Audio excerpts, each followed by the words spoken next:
দেখতে একবারে দোকানের মতো, খেতেও কিন্তু সেম টেস্ট। প্রথম দেখাতে কেউ বুঝতেই পারবে না এটা দোকান থেকে কেনা নয়, বাসায় বানানো। বুঝেন অবস্থা। জীবনের প্রথম বানিয়ে নিলাম এই চকবার আইসক্রিম মাত্র সিম্পল কয়েকটা স্টেপ ফলো করে।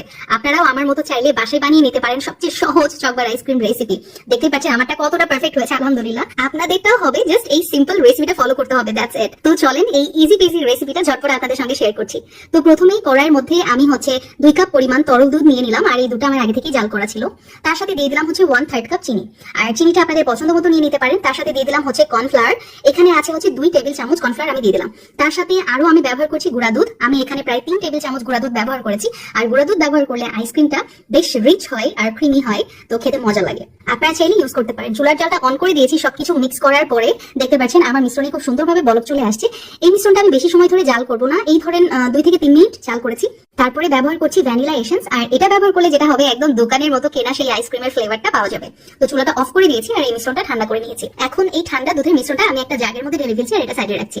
আর এখন লাগছে আমার আইসক্রিমের মোল্ড। আপনারা চাইলে আইসক্রিমের মোল্ডে এভাবে আইসক্রিম সেট করতে পারেন, অথবা আপনারা চাইলে কিন্তু এই যে 1 টাইমের গ্লাসগুলো আছে না, সেগুলোতেও কিন্তু আইসক্রিম সেট করতে পারেন। আপনাদের ইচ্ছা আসলে, যেভাবেই সেট করেন না কেন খেতে কিন্তু হবে ফার্স্ট ক্লাস।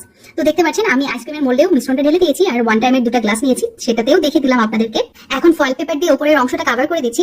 আইসক্রিমের মোল্ডের সাথে যেই কাঠিটা আসে সেটাও ব্যবহার করতে পারেন, তবে আমি চাচ্ছি একটু দোকানের মতো লুক দেওয়ার জন্য। তো সেই জন্য আমি যেটা করেছি, এই যে আইসক্রিমের যে কাঠিগুলো কিনতে পাওয়া যায় সেটাই আমি ইউজ করছি। তো আমি এখন যেটা করবো, একটা ছুরির সাহায্যে এই যে ফয়েল পেপারের মুখটা একটু আমি ছিদ্র করে নিচ্ছি, যাতে করে আইসক্রিমের কাঠি আমি ভিতরে বসে নিতে পারি। তো এভাবে কাঠিগুলো সেট করে আমি আইসক্রিমগুলো ডিপ ফ্রিজে রেখে দিব প্রায় 8 থেকে 10 ঘন্টার জন্য। আইসক্রিমগুলো সেট করতে রেখে দিয়েছিলাম রাতে, তো পরের দিন আমি এই কাজটা করছি। চুলার উপরে রাখা পাতিলের পানিতে যখন বলক চলে আসবে, তখন একটা সিলভারের পাত্র আমি পানির উপর বসিয়ে দিলাম এবং তার মধ্যে আমি চকলেট দিয়ে দিচ্ছি। এটাকে বলা হয় ডাবল বয়লিং প্রসেস। এইভাবে আমি চকলেটটা মেল্ট করে নিব, আর চকলেটের সাথে আমি 1 টেবিল চামচ মতো বাটার অ্যাড করেছি, যাতে করে চকলেটটা একটু রানিং কনসিস্টেন্সিতে আসে। তো প্রায় 3 থেকে 4 মিনিট পর দেখতে পাচ্ছেন বেশ ঘন হয়ে গেছে চকলেটটা। আমার কাঙ্ক্ষিত রানিং কনসিস্টেন্সিটা আসছিল না। পরে আমি যেটা করেছি, প্রায় 2 টেবিল চামচ মতো আমি এখানে কুকিং অয়েল অ্যাড করেছি। তো পারফেক্ট আমি এইরকম কনসিস্টেন্সি চাচ্ছিলাম। তবে আপনাদের বাসায় যদি কোকোনাট অয়েলটা থাকে, যেটা এক্সট্রা ভার্জিন কোকোনাট অয়েল, সেটাও এখানে ইউজ করতে পারেন। তো হয়ে গেছে পারফেক্ট। এখন আমি একটা গ্লাসে ঢেলে নিচ্ছি, আর এই চকলেটটা ইউজ করতে হবে যখন রুম টেম্পারেচারে আসবে, ঠিক সেই পর্যায়ে। তো আমি গ্লাসে ঢেলে নিয়েছি আর সামান্য একটু বাটিতে রেখেছি। তো সেটাও আপনাদেরকে পরে দেখে দিব যে ওটা দিয়ে আমি কি করব। আর এদিকে আলহামদুলিল্লাহ আমার আইসক্রিমগুলো কিন্তু খুব সুন্দরভাবে সেট হয়ে গেছে। এখন আইসক্রিমের উপর থেকে ফয়েল পেপারগুলো সরিয়ে আমি আইসক্রিমগুলো মোল্ড আউট করব এবং আমি যে চকলেটের মধ্যে এটা ডিপ করব। তাহলেই তৈরি হয়ে যাবে আমাদের সেই দোকানের মতো পারফেক্ট চকোবার আইসক্রিম, যেটা দোকানে বেশ চড়া দামে বিক্রি হয়। তো দেখতে পাচ্ছেন সিম্পল, জাস্ট মোল্ড থেকে আইসক্রিমটা আলাদা করে নিতে হবে, তারপরে এই যে চকলেটের মধ্যে ডিপ করতে হবে। তারপরেই দেখবেন চকলেটটা খুবই সুন্দরভাবে আইসক্রিমের গায়ে সেট হয়ে গেছে।